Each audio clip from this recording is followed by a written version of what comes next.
On va avoir les ministères, on va avoir MADA, on va avoir tout ce qui est un peu cybersécurité, informatique, programmation. La reshoot du Chérout Leumi, donc, qui nous réglemente en fait, nous permet de commencer toutes les SAIAROT que le 24 janvier. Les professions réglementées et les équivalences, les dossiers Qualita, en savoir plus sur l'ALIA. Elle travaille au sein de l'organisation Chilat. Elle est responsable des notes Chérout, notamment francophones, et elle va vous aider, vous donner des conseils pour choisir au mieux votre Chérout Leumi. Ayala, bonjour. Bonjour. Alors, ravie de te retrouver ce matin. Alors, pourquoi est-ce que c'est maintenant qu'il faut se préoccuper de ce qu'on va faire l'année prochaine ? Tout simplement parce que les inscriptions commencent maintenant. On est vraiment au maximum des inscriptions là maintenant. C'est-à-dire qu'on commence à rencontrer les filles, à leur faire des entretiens pour les diriger vers le Chérout qui les convienne. Et d'ici fin janvier, début février, il y a ce qu'on appelle les SAIAROT qui vont commencer, ce qui est les journées portes ouvertes, entre guillemets, des endroits de Chérout où les filles vont aller voir, passer des entretiens et voir est-ce que ça leur plaise, est-ce que c'est ça qu'elles veulent faire. D'accord. Alors, évidemment, c'est pas toujours facile. On voit parfois des filles qui changent de Chérout Leumi en cours de route. Est-ce que c'est parce qu'elles ont été mal renseignées au départ, parce qu'elles ont cru que ça allait se dérouler comme ça, ou parce que tout simplement, parfois, ça plaît pas ? Alors, il y a un peu des trois. D'accord. Nous, ce qu'on fait, si vous voulez, c'est souvent des jeunes filles de 18 ans. Il y a des fois un décalage entre ce qu'elles veulent ou ce qu'elles pensent vouloir et pouvoir être capables de faire, etc. Et ce qu'elles font. C'est comme... c'est leur première expérience Bessofo Cheldavar après l'école. C'est vraiment leur première expérience dans le monde du travail, qui est pas donc venir à l'école et étudier ce qu'on leur dit de faire. Et donc des fois, il y a des filles qui vont avoir envie absolument de quelque chose, qui pensent que c'est exactement ce qui leur convient. Elles commencent et puis au bout d'un moment, elles se rendent compte que c'est pas fait pour elles, que c'est pas du tout ça, etc. Donc il y a ça, et puis il y a des fois aussi le Chérout peut plaire, mais une mauvaise entente avec l'équipe ou plein de petites choses qui font qu'au bout d'un moment, elles décident de changer de Chérout. Même si, en tout cas, on essaye de ne pas les faire changer de Chérout aussi rapidement qu'elles le voudraient. On leur demande d'abord, on s'assoit avec elles, c'est tout un processus pour changer de Chérout, qui est de commencer par essayer d'arranger les problèmes qu'il y a. Comme j'ai dit souvent, moi généralement les 2 premières semaines de septembre, j'ai la moitié de mes filles qui veulent changer. Je leur dis une seconde, ça va nous, le temps de s'adapter, de connaître, il faut commencer par s'investir pour apprécier quelque chose. Et les athlètes, souvent ça s'arrange. Les fois où ça ne s'arrange pas, on leur propose autre chose. Alors, est-ce qu'il y a on va dire, des services plus ou moins prestigieux, plus ou moins intéressants et qui sont pris d'assaut, et auquel cas il faut vraiment se dépêcher pour s'inscrire ? Alors, oui. Il y a tout ce qui est donc les Misradé Memchala. Donc, travailler au sein de l'administration israélienne. Voilà, les ministères. Donc, il y a différents ministères, il y a différents niveaux. Je tiens à préciser, comme on s'adresse à un public quand même français, que tout ce dont je vais parler, comme tu parles des choses qui sont prises d'assaut, c'est aussi généralement des chéroutes où il y a besoin d'un hébreu élevé. Pour y accéder. Donc, on va avoir les ministères, on va avoir MADA, on va avoir tout ce qui est un peu cybersécurité, informatique, programmation, etc. Maintenant, tout en sachant que dans tous les cas, la reshoot du Chérout Leumi, donc qui nous réglemente en fait, nous permet de commencer toutes les SAIAROT que le 24 janvier. Ça veut dire que dans tous les cas, il y a des dates précises où quand ça commence.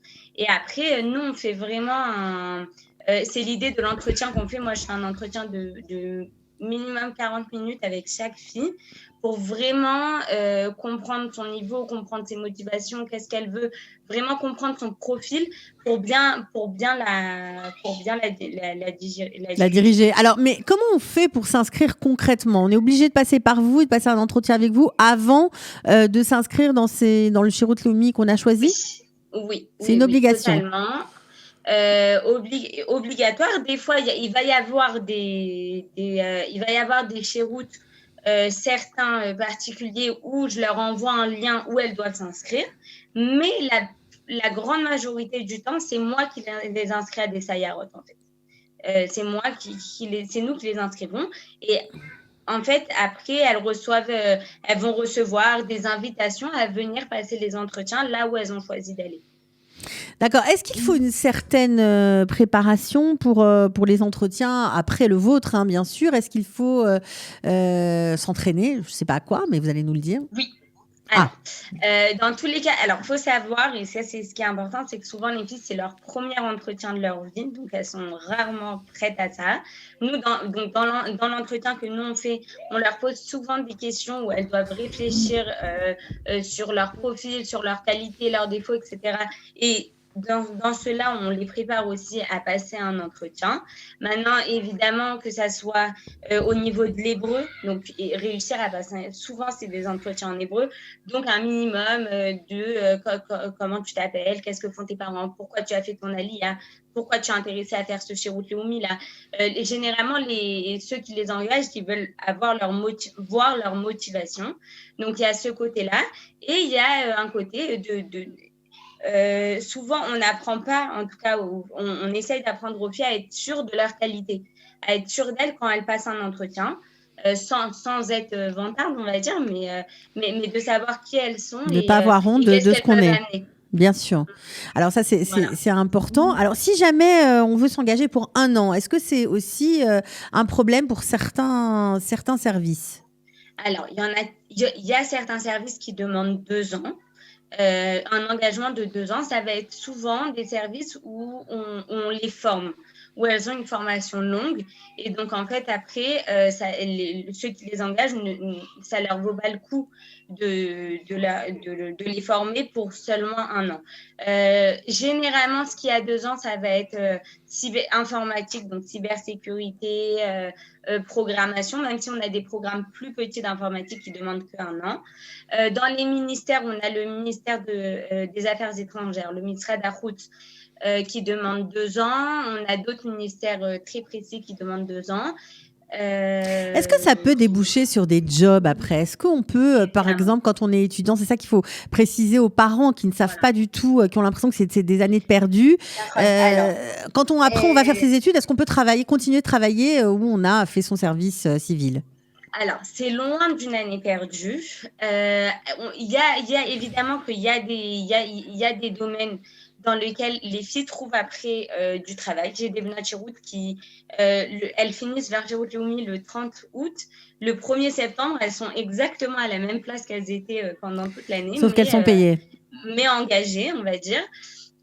Plus que ça, donc souvent, ça donne aussi, une fois qu'on a travaillé 1 an avec certaines personnes, nous on dit aux filles, prenez des lettres de recommandation. Parce que c'est l'endroit du Shirut, une lettre du Shirut Leumi en Israël, ça peut aider à avoir un job après, en tout cas être recommandé pour un job. Plus que ça, souvent, en tout cas pour les Françaises, déjà, bon, on va dire que déjà c'est un plongeon dans le bain israélien, donc au niveau de l'intégration, c'est énorme. Ce qu'elles découvrent, comment elles se développent, comment elles s'épanouissent, comment elles apprennent l'hébreu, etc. Premièrement. Deuxièmement, souvent, en tout cas, ça les aide à faire leurs études plus tard. Parce qu'elles ont déjà les notions de faire ces études en Israël. C'est compliqué quand on est au La Khadajah. Et une fois que, si elles ont fait le Shirut dans les études qu'elles veulent entreprendre, elles ont déjà les notions elles comprennent comment le système marche, parce que souvent, c'est des systèmes qui sont totalement différents des systèmes français. Et plus que ça, il y en a ça ouvre des voies. J'ai des filles qui ont décidé de continuer dans la voie dans laquelle elles ont fait leur Shirut Leumi, leurs études, alors qu'au début, c'était pas pour ça qu'elles voulaient faire. Et il y a des filles aussi qui, au bout d'1 an de Shirut, se disent en fait, je pensais vouloir faire ça toute ma vie. Et Besofo Chaldavar, je me rends compte que c'est pas du tout fait pour moi et je vais trouver autre chose qui me convienne mieux. Alors, les parents, bien sûr, c'est important d'en parler aussi parce qu'ils s'inquiètent de la prise en charge de leur fille, voilà, laissée seule en Israël. Est-ce que c'est important de préciser que vous vous occupez d'elle, bien sûr? Oui, alors effectivement, on s'occupe d'elle. Donc, dans l'association de Shlomi Chilat, on a le Shirout Ba'aliyah. Donc, c'est vraiment un programme d'accompagnement pour les Françaises qui veulent faire leur Shirout Leumi. Alors, qu'est-ce qu'on leur donne, on va dire? Elles ont une possibilité d'être logées donc, sur le compte de notre association. Elles sont logées entièrement. C'est des logements qui sont totalement convenables. Elles sont environ 8 par appartement. Elles ont donc tout ce dont elles ont besoin, une machine à laver, des frigidaires, la Wi-Fi. Donc il y a quand même une prise en charge. Elles ne sont pas larguées, on va dire, dans la nature. Non, elles sont pas larguées. Dans tous les cas, donc nous, on est 2 rakazotes françaises qui les accompagnent tout le temps. On est un peu leur bouée pendant le Shirout Leumi. À part ça, elles reçoivent donc un salaire du Shirout Leumi qui est d'environ 800 shekels. Et pour toutes les filles qui sont seules en Israël, donc c'est-à-dire sans les parents, ils peuvent avoir toute la famille, les oncles, les tantes, les cousins, cousines, etc. Si les parents ne sont pas là, elles ont le statut de Bodeda. Et dans ces cas-là, le Misrad Aklita leur octroie aussi une bourse tous les mois de 500 shekels, en plus du Sal Klita qu'elles reçoivent. Alors, de toute façon, évidemment, vous pourrez continuer à nous renseigner, à donner des informations. On monte sur votre page Facebook, on peut s'inscrire. Donc, on tape Chilat, c'est ça? On vous trouve? Oui, le mieux c'est d'avoir mon numéro de téléphone en fait. Bah allez-y, alors donnez le numéro de téléphone. Alors, mon numéro de téléphone c'est le 050 856 888 3. Contactez-moi avec plaisir. Si je vous réponds pas, envoyez-moi un WhatsApp. À la fin, je réponds à tout le monde. Okay. Et voilà. Et donc, on essaye. Vous pouvez aussi me contacter sur Facebook. Voilà. Bah, en tout cas, merci beaucoup Ayala Ouzi d'avoir été avec nous. Merci, et Batzlacha pour toutes les filles qui vont commencer leur service. Voilà. À bientôt. Merci. Les professions réglementées et les équivalences, les dossiers Qualita. En savoir plus sur l'ALIA.